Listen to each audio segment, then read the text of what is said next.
প্রিয় দর্শক, আজকে আমরা এসেছি গোপালগঞ্জের শাহপুরে সাবেক পুলিশ প্রধান বেনজির আহমেদের যেই রিসোর্ট, সেই বিলাসবহুল রিসোর্টে এখানে মূলত এনবিআর এর যে বিশেষ গোয়েন্দা টিম তারা অভিযান পরিচালনার জন্য আজকে এখানে এসেছেন। তারা তাদের তদন্তের স্বার্থে মাঠ পর্যায়ে দেখতে আসছেন এখানে মূলত কি হয় এবং কারা এখানে থাকেন এবং এখানে কত টাকার সম্পত্তি আসলে এখানে ব্যয় করা হয়েছে এটা নির্মাণে। তো আমরা যদি একটু ঘুরিয়ে পুরোটা দেখতে চাই এবং বলতে চাই যে এই রিসোর্টের ব্যাপারে আসলে এই রিসোর্টটা কত টাকা ব্যয় নির্মাণ করা হয়েছে তার কিন্তু এখনো পর্যন্ত সঠিক হিসাব পাওয়া যায়নি। তবে সাবেক প্রধানমন্ত্রী শেখ হাসিনার যেই কাছের ব্যক্তি সাবেক পুলিশ প্রধান বেনজির আহমেদ, তার যে আসলে মানে দুর্নীতির যে ফিরিস্তি এবং তার যে অপকর্মের ফিরিস্তি, অবৈধ আয় এবং ব্যয়ের যে ফিরিস্তি, সেটি কিন্তু এই রিসোর্টের প্রকাশ হওয়ার মধ্য দিয়ে কিন্তু প্রথম আসলে সামনে আসে। তো এই রিসোর্টের কথা যদি আসলে বলতে হয় যে এই শাহপুরের নিভৃত পল্লী, এখানে অনেক সংখ্যালঘুর মানুষের জায়গা জমি এখানে কিন্তু ছিল আগে এবং এরকম অনেক অভিযোগও উঠে এসেছে পরবর্তীতে যে তাদের কাছ থেকে জবরদখল করা হয়েছে এই জমি। 600 একরেরও বেশি পরিমাণ জমির উপরে কিন্তু নির্মিত এই রিসোর্ট এবং এখানে মূলত তাদের জমি, কারো জমি জবরদখল করা হয়েছে, কাউকে ভয় দেখিয়ে তার কাছ থেকে নামমাত্র মূল্যে জমি ক্রয় করা হয়েছে এবং এইখানে মূলত গ্রামের ভেতরে, গোপালগঞ্জের এত ভেতরে একটি রিসোর্ট নির্মাণ করা হয়েছে, কিন্তু এটা ইউরোপের আদলে এখানে মূলত এটি মূলত প্রাকৃতিকভাবে সাজানো, তবে সব আধুনিক সুযোগ সুবিধাই কিন্তু এখানে রাখা হয়েছে। আর একটু বলতে হয় যে শুধুমাত্র সরকারি খরচে 7 কিলোমিটার রাস্তা তৈরি করা হয়েছে এই রিসোর্টে আসার জন্য এবং এই রিসোর্টকে কেন্দ্র করে একটি পুলিশ ফাঁড়িও নির্মাণ করা হয়েছে, যা এখানে যারা আসবে তাদেরকে সব ধরনের নিরাপত্তা যেটি দেওয়া হবে। অর্থাৎ আইজিপি থাকা অবস্থায় যত ধরনের ক্ষমতার অপব্যবহার সেটি করেই কিন্তু আসলে এইখানে যে ক্ষমতার যেটি প্রয়োগ, সেটি প্রয়োগের মাধ্যমে এইখানে যারা আসবেন তাদেরকে পুলিশ ফাঁড়ি নির্মাণ করে দেওয়াটা কিন্তু অতটা সবার পক্ষে সম্ভব নয়। এটা কিন্তু আসলে বলার অপেক্ষা রাখে না। তবে 1988 সালে বলা হয়েছে যে 1988 সালে বেনজির প্রথম চাকরিতে প্রবেশ করেন এবং সে সময় তার বেতন ছিল মাত্র 1,500 টাকা এবং তিনি যখন তার চাকরি শেষ হয় 2022 সালে, তখন তার বেতন ছিল 78,000 টাকা এবং বিভিন্ন হিসাবে উঠে এসেছে উনি চাকরি জীবনে সর্বোচ্চ 1,84,00,000 বা 2 কোটি টাকার কাছাকাছি হয়তো তার আয় করা সম্ভব ছিল চাকরির বেতনের পয়সা দিয়ে। কিন্তু সেখানে এই একের পর এক 78 ধরনের দুদকের কাছে যেই সম্পদের তার তালিকা রয়েছে, সেখানে 78 পর্যন্ত নম্বর পর্যন্ত তার সম্পদের তালিকার হিসেব দেওয়া হয়েছে। সেইখানে কিন্তু এই রিসোর্টের কথা আসলে সবার আগে উঠে এসেছে, যেটি এখানে শত শত কোটি টাকা, হাজার কোটি টাকা ব্যয় করে কিন্তু এখানে এই রিসোর্ট নির্মাণ করা হয়েছে। ইতিমধ্যে এই রিসোর্টটি আসলে গত বছরের, আমরা যদি একটু দেখতে চাই যে এই রিসোর্টের আসলে কি অবস্থা। একটা সময় যখন এই রিসোর্ট শুরু করা হয়েছিল তখন উঠে এসেছিল যে ভেতর থেকে বা বাইরে থেকে আসলে বন্ধ করে দেওয়া হয়েছে এই রিসোর্ট এখন। তো এই ধরনের বেশ কয়েকটি এখানে কামরা রয়েছে এবং এই কামরাগুলোতে কিন্তু চারদিক থেকে খুবই সুন্দরভাবে এবং এসি, শীতাতপ নিয়ন্ত্রিত কিন্তু কামরা প্রত্যেকটাই এবং এর অপর পাশে কিন্তু একটি বড় পুকুর রয়েছে, যেখানে আসলে লক্ষ লক্ষ টাকার মাছ যে চাষ করা হয়। এর মধ্যে এগুলো নিয়ে আসলে এই স্থানীয়দের সঙ্গে বেশ মামলার কার্যক্রমও কিন্তু ইতিমধ্যে স্থানীয় জেলা প্রশাসনের চলছে, যে আসলে যাদের জায়গা জবরদখল করা হয়েছে তাদের অভিযোগ আছে। তো সব কিছু মিলিয়ে আসলে এটি নিয়ে যে তদন্ত যে কার্যক্রম, যে এনবিআর যেই তার এই সম্পদের উৎস, সম্পদ কোথা থেকে আয় করেছেন, কীভাবে আয় করেছেন, কোথায় ব্যয় করেছেন, কয় টাকা রাজস্ব দিয়েছেন এবং কয় টাকা তার সম্পদের হিসাব দেখিয়েছেন, এই সব কিছুই কিন্তু এনবিআর নিখুঁতভাবে খুঁজে বের করবে এবং তার সেই কার্যক্রমের অংশ হিসেবেই কিন্তু আজকে এই বেনজিরের সাবেক পুলিশ প্রধান বেনজিরের যেই রিসোর্ট, বিলাসবহুল যে রিসোর্ট, সেখানে কিন্তু এনবিআর আজকে বিশেষ গোয়েন্দা টিম অভিযান পরিচালনার জন্য এসছেন। বলতেছিলাম যে 1988 সালে যখন বেনজির প্রথম চাকরি শুরু করেন তখন তার বেতন ছিল 1,500 টাকা, এবং এই চাকরির এই বয়সে সে আসলে কিভাবে আদালতের পক্ষ থেকে, আদালতও কিন্তু এই মন্তব্যটি করেছেন যে একজন পুলিশের আইজিপির কিভাবে এত সম্পদের মালিক হন, এত সম্পদের তিনি গড়েন। এবং এই এলাকার যে এই রিসোর্টের যে জবরদখল করা, এর বিরুদ্ধে অভিযোগ আছে যে আসলে এখানকার যারা সংখ্যালঘু পরিবার তাদের কাছ থেকে জমি জবরদখল করে তাদেরকে এখান থেকে অনেককেই সরিয়ে দেওয়া হয়েছে, এমনটাই কিন্তু আসলে নানান দিক থেকে অভিযোগ উঠে এসেছে। আরেকটা বিষয় আসলে বলতেই হয় যে গত বছর দুর্নীতি দমন কমিশনের আবেদনের প্রেক্ষিতে আদালত এটি ক্রোক করার নির্দেশ দেয়, এবং 2024-এর জুন মাসে যেই গোপালগঞ্জ জেলা প্রশাসন এটি ক্রোক করে, এবং এখনো পর্যন্ত গোপালগঞ্জ জেলা প্রশাসনের অধীনেই এই রিসোর্টটি রয়েছে। এবং এরই মধ্যে এই রিসোর্ট আসলে রক্ষণাবেক্ষণ বা একেবারে যাতে এই ধ্বংস না হয়ে যায়, এ কারণে এটির সচল রাখবার জন্য বেশ কয়েকবার টেন্ডার দেওয়া হয়েছে, একাধিকবার টেন্ডার দেওয়া হয়েছে। সেই টেন্ডারে দুটি কোম্পানি ইতিমধ্যে প্রাথমিকভাবে চুক্তিতে গেছে জেলা প্রশাসনের সঙ্গে। তো একটি কোম্পানি শুধুমাত্র এই রিসোর্টের ভিতরে একটি পুকুরে 38 লক্ষ টাকার বিনিময়ে কিন্তু তার সঙ্গে আসলে টেন্ডারের যে কথাবার্তা চলছে, এবং এই 78 লক্ষ টাকায় শুধুমাত্র একটি বাগানে, আসলে রিসোর্টটাকে কয়েকটি ভাগে ভাগ করা হয়েছে, সেই জায়গাতে কয়েকটি কোম্পানি আসলে এইখানকার টেন্ডার পাবে এমনটাই কিন্তু আমরা জানতে পেরেছি। তবে সাবেক আইজিপি বেনজিরের যে এই এলাকার যে তার বিরুদ্ধে এলাকার যে মানুষের যে অভিযোগ যে জমি কিনতে এক পুলিশ কর্মকর্তাকে নিয়োজিত রেখেছিলেন বেনজির, যে শুধুমাত্র তার ব্যক্তিগত সম্পত্তির জন্য, তার ব্যক্তিগত সম্পত্তি পাহারা দেওয়ার জন্য, ব্যক্তিগত সম্পত্তি গড়ে তোলার জন্য একজন পুলিশ কর্মকর্তাকেই তিনি অবৈধভাবে তার ব্যক্তিগত কাজের জন্য নিয়োজিত রেখেছিলেন। এবং সেই পুলিশ কর্মকর্তা আসলে এই এলাকায় কার জমি কোথায় রয়েছে সেই জমি খুঁজে বের করে সেখানে তার সঙ্গে দেন দরবার করে এবং তার জমি আসলে হস্তগত করবার জন্য সর্বোচ্চ প্রচেষ্টার মাধ্যমে যেই প্রক্রিয়া করার যে ব্যাপারটি থাকে, সেই ব্যাপারগুলো কিন্তু পুলিশের ভেতর থেকেই আসলে কর্মকর্তাদেরকে কাজে লাগিয়ে বেনজির কিন্তু সেই কাজগুলো এখানে করতেন, এমনটাই কিন্তু অভিযোগ উঠে এসেছে তার বিরুদ্ধে। এই সব কিছুই আসলে তার বিরুদ্ধে যেই দুদকে আদালতে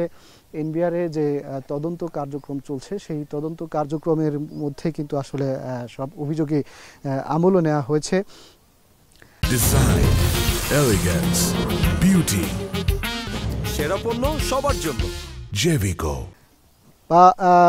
বেনজির এসব জমি কেনা ও রিসোর্ট গড়ার কাজটি করেছেন মূলত 2020 সাল থেকে 2022 সাল পর্যন্ত, অর্থাৎ 2 বছরের মধ্যে, অর্থাৎ যখন তিনি র্যাবের মহাপরিচালক ছিলেন ওই সময়েই আসলে তিনি সবচেয়ে বেশি ক্ষমতার অপব্যবহার করে এই এলাকাতে যে দখলদারিত্বের যে একটা কার্যক্রম প্রক্রিয়া তেমনটি তিনি করেছেন। এবং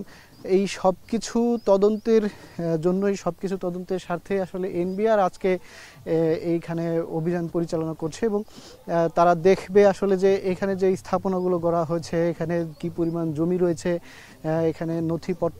নথিপত্রগুলো ঘেটে তার প্রমাণাদি সংগ্রহ করে এবং এনবিআরের কাছে যে অভিযোগ রয়েছে সেই অভিযোগের সঙ্গে সামঞ্জস্যতাপূর্ণ তথ্য তারা খোঁজার চেষ্টা করবে। এবং সবকিছু মিলে এনবিআরের পক্ষ থেকে যেটি জানানো হয়েছে যে আসলে সব তদন্তর স্বার্থে যত ধরনের নথিপত্র সংগ্রহ করা এখান থেকে সম্ভব হয় সেগুলো সংগ্রহ করবে তারা, এবং এরপরে আসলে কি করা হবে এমনটাই কিন্তু তারা আমাদেরকে জানিয়েছেন। তবে এখানে অনেকেই আসলে ইতিপূর্বে অনেকেই এখানে যারা মূলত মূলত বেনজির যখন পুলিশ থেকে পুলিশের চাকরি থেকে বা চাকরিতে যখন অবসরে যান তখন যে আওয়ামী লীগ সরকার ক্ষমতায় থাকা অবস্থাতেই কিন্তু তার বিরুদ্ধে অভিযোগ উঠে আসে এবং সেই সময় থেকেই কিন্তু তার এই সম্পত্তির আলোচনাগুলো উঠে আসে এবং এরপরে কিন্তু আসলে পরবর্তীতে আওয়ামী লীগ সরকারের পতনের পর বেনজিরের যেই সম্পদ রয়েছে সেগুলো নিয়ে কিন্তু আরও জোরালোভাবে তদন্তের কাজ কিন্তু শুরু হয়েছে এবং সেটি কিন্তু চলছে। আসলে যেই অন্তর্বর্তী সরকার ক্ষমতায় আসবার পর তার আগের যে সরকারি কর্মকর্তাদের বা বিভিন্ন পর্যায়ে সরকারি কর্মকর্তাদের যে দুর্নীতির ফিরিস্তি, তাদের যে আসলে অবৈধ সম্পদ অর্জনের কারণে দেশের যে বরাবরের মতোই বিভিন্ন মহল থেকে বলা হচ্ছে যে যত ধরনের অবৈধ সম্পদ অর্জন করা হয়েছে এই সম্পদের কারণেই দেশের সাধারণ যে নাগরিক তাদের উপরে যেই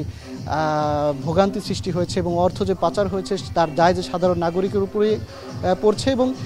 সেই সম্পদগুলো আসলে সরকারিভাবে বাজেয়াপ্ত করে সেগুলো হস্তগত করে এবং সেই সম্পদ আসলে রাষ্ট্রীয়ভাবে নিয়ে তারপরে সে রাষ্ট্রীয় যে অর্থ এবং রিজার্ভ সেখানে সামঞ্জস্যতা আনবার জন্য এবং এই বিষয়টাই কিন্তু বারবারই কিন্তু বিভিন্ন মহল থেকে দাবি জানাচ্ছে এবং তারপরেই কিন্তু আসলে সরকার যে বেশ কয়েকটি বাহিনী গোয়েন্দার বিভাগের পক্ষ থেকে দুদক, এনবিআর এবং স্থানীয় জেলা প্রশাসন, গোপালগঞ্জ জেলা প্রশাসন এবং বেনজিরের যত জায়গায় যত ধরনের সম্পত্তি রয়েছে সেই জায়গার সংশ্লিষ্ট যে স্থানীয় প্রশাসন সবাইকে নিয়েই কিন্তু আসলে সরকার যেই তদন্তের যে কার্যক্রম সেটি কিন্তু পরিচালনা করছে। মূলত এই 600 একর যে জমির এখানে যারা কাজ করছেন তারা বলছেন যে আসলে 600 একর জমির যেই পরিমাণ রয়েছে পুরো জায়গাতেই যে সাজিয়ে গুছিয়ে যে এখানে আসলে রিসোর্টের পরিবেশ তৈরি করা সেটি কিন্তু বেনজির শেষ পর্যন্ত করতে পারেনি। তবে হয়তো সেই কাজ চলমান চলছিল, কিন্তু যখনই আলোচনায় উঠে আসে এরপরেই কিন্তু এই কাজগুলো থামিয়ে দেওয়া হয় এবং স্বল্প পরিসরে যেই এর কয়েক অংশের ভেতরে আসলে যে কার্যক্রম পরিচালনা করা হয়েছে সেখানেই আসলে মূলত এই রিসোর্ট চলছে এমনটাই কিন্তু আমরা তাদের সঙ্গে কথা বলে এখানে যারা কাজ করছেন তাদের সঙ্গে কথা বলে আমরা জানতে পেরেছি। তবে এনবিআর আজকে এখানে এসছেন, তারা তাদের যেই তদন্তের কার্যক্রম সেই কার্যক্রমের অংশ হিসেবে তারা খতিয়ে দেখবেন যে আসলে যে এখানে কত টাকা বিনিয়োগ করা হয়েছে বা কেমন টাকা বিনিয়োগ করা হয়েছে, এখানে কি ধরনের যাদের জমি জমা দখলের যে একটা, কারণ এখানে কিছু বিষয় রয়েছে যে যদি শুধুমাত্র দখল করা জমি থাকে সেখানে সরকার সেই জমি নিয়ে নেবে বা তাদেরকেও যাদের অভিযোগ রয়েছে তাদের জমি জবরদখল করা হয়েছে সেই জমির আসলে সুরাহা করা হবে কিনা, তাদেরকে দিয়ে দেওয়া হবে কিনা বা সরকার নিজেই সেটি আসলে প্রকৃত জমি জেলা প্রশাসনের মাধ্যমে লিজ দিয়ে আসলে বা টেন্ডার দিয়ে আসলে সেখানে রিসোর্টের কার্যক্রম পরিচালনা করবে কিনা এমনটাও কিন্তু প্রশ্ন রয়েছে। তো সব কিছু মিলিয়ে আসলে এই যে বেনজিরের যে এই রিসোর্টটি মূলত কি করা হবে সেটি কিন্তু সেই সিদ্ধান্ত নেওয়ার আগে আসলে যেই ধরনের পুরোপুরি তদন্তের কার্যক্রম যেটি প্রয়োজন রয়েছে সেই তদন্ত কার্যক্রম কিন্তু আসলে চলমান থাকবে এবং সেই তদন্ত কার্যক্রমের অংশ হিসেবে এনবিআর এখানে এসে এবং দুদকের হাতে তদন্ত কাজ রয়েছে, এনবিআরের হাতে তদন্ত কাজ রয়েছে এবং এখানকার যারা জেলা প্রশাসক তাদের হাতেও এখানকার যে সম্পদের যে হিসাব, সম্পদ কিভাবে কাদের কাছ থেকে দখল করা হয়েছে সব কিছু মিলেই আসলে যে বেনজিরের যে এই রিসোর্ট 600 একর জমির মধ্যে যে আলোচিত যেই রিসোর্টটি তিনি যে নির্মাণ করেছেন সেই রিসোর্ট নিয়ে কিন্তু সরকারের বিভিন্ন গোয়েন্দা সংস্থা কিন্তু কাজ করে যাচ্ছে।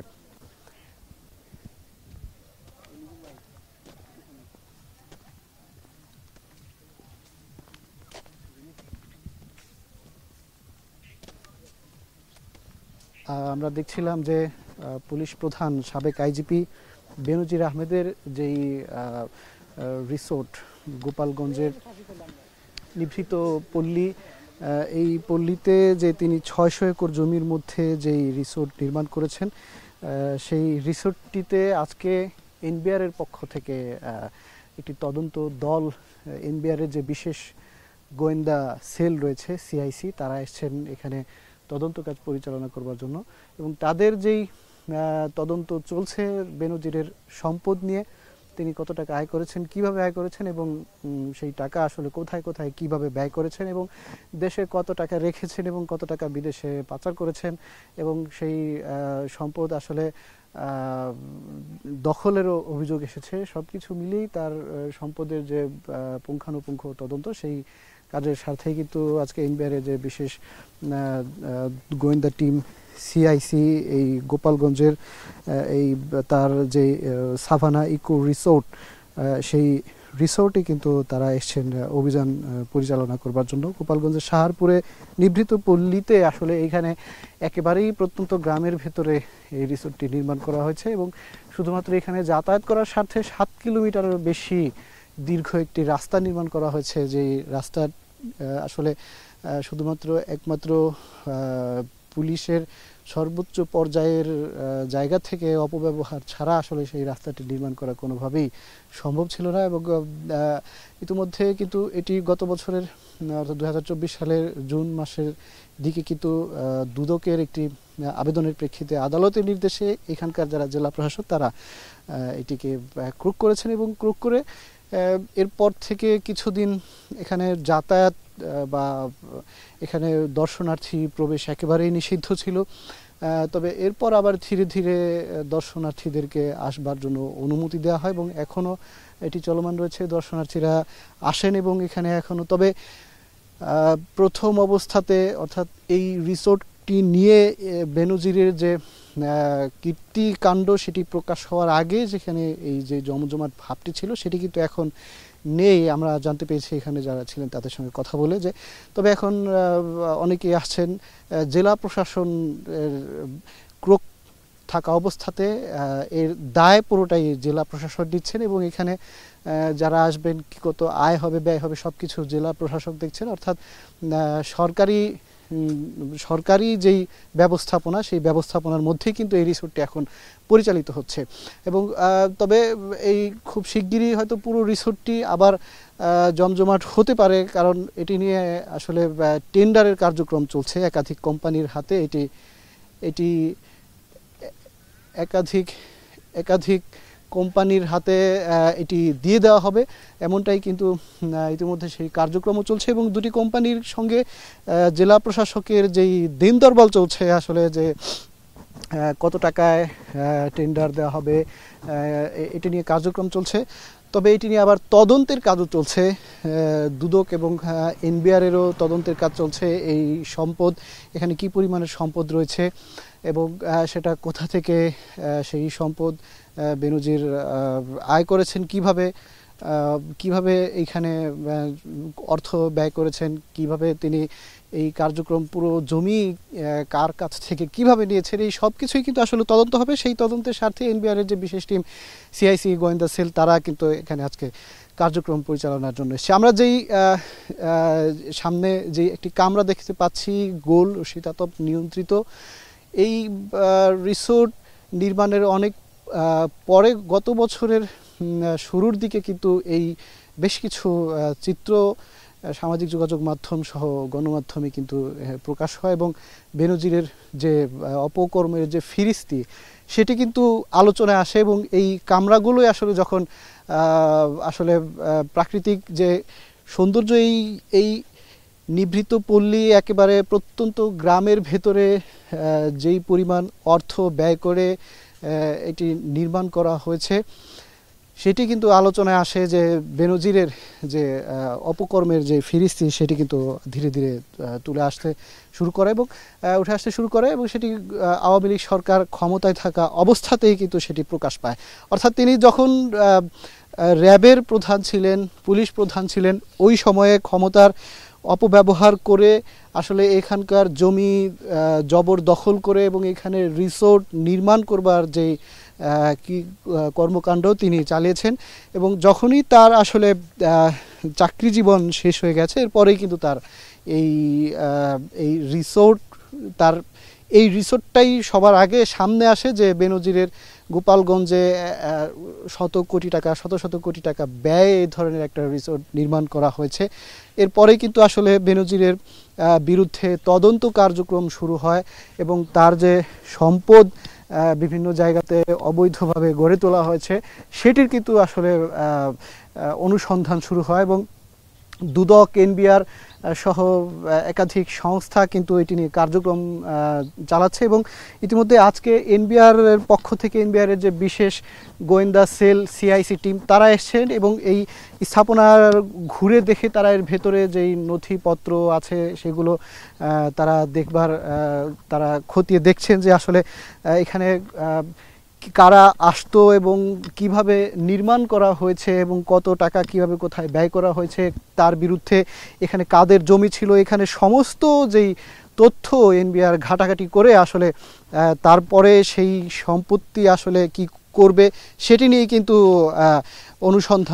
অনুসন্ধান চলছে এবং এনবিআর এর পক্ষ থেকে আমাদেরকে যেটি জানানো হয়েছে যে তাদের বেনজিরের বিরুদ্ধে যেই অভিযোগ ছিল সেই অভিযোগ আসলে এই 600 একর জমির মধ্যে সে যে শত কোটি টাকা ব্যয়ে যেই সম্পদের যেই পাহাড় গড়েছেন এবং সেখানে যে রিসোর্ট নির্মাণ করেছেন বিলাসবহুল রিসোর্ট, এই রিসোর্ট নিয়ে আসলে বেশ অভিযোগও আছে যে অনেকের জমি দখল করেছেন। সব কিছু মিলে মূলত এই সম্পত্তি কি করা হবে সেটি নিয়ে কিন্তু বারবারই বিভিন্ন মহল থেকে প্রশ্ন তোলা হচ্ছে। তবে সরকার সেটি সিদ্ধান্তে যাবার আগে আসলে কি করবে সেটি নিয়ে কিন্তু তদন্ত করে আসলে আইনানুগভাবে সেটি সিদ্ধান্ত নিতে হবে যে এই জমি সরকারিভাবে টেন্ডার দিয়ে সেখান থেকে নিয়মিত অর্থ তুলে এনে রাষ্ট্রীয় কাজে ব্যয় হবে কিনা জেলা প্রশাসকের মাধ্যমে সেটি একটি সিদ্ধান্ত নিতে হবে। অপরটি এখানে এই জমির বিরুদ্ধে যাদের অভিযোগ আছে, যাদের জমি জবরদখল করা হয়েছে তাদেরকেও কিছু জমি ফিরিয়ে দেওয়া হবে কিনা, এই সব কিছু মিলেই আসলে তার আয়ের উৎস এবং সেটি কোথা থেকে আয় করেছে এবং সব কিছু মিলেই যে তদন্ত কার্যক্রম সেটি তদন্ত কার্যক্রম শেষ করার পরেই কিন্তু একটি সিদ্ধান্তে যেতে হবে। সেই সিদ্ধান্তে যাবার আগে এটি নিয়ে পুঙ্খানুপুঙ্খভাবে সব কিছু তদন্ত করে যে সিদ্ধান্ত নিতে হবে সেই কার্যক্রমের অংশ হিসেবে কিন্তু এনবিআর এর যে বিশেষ টিম সিআইসি তারা কিন্তু আজকে এখানে এসেছে এবং তারা যেটি বলছেন যে এখান থেকে নথিপত্র তারা সংগ্রহ করে তারা আসলে পরবর্তীতে কি করা হবে, তারা কি পেলেন, কি ধরনের তারা আলামত পেলেন এবং সেটি আসলে তারা পরবর্তীতে সিদ্ধান্ত নেবেন এবং সেটি গণমাধ্যমকেও জানাবেন, এমনটাই কিন্তু তারা আমাদেরকে জানিয়েছেন।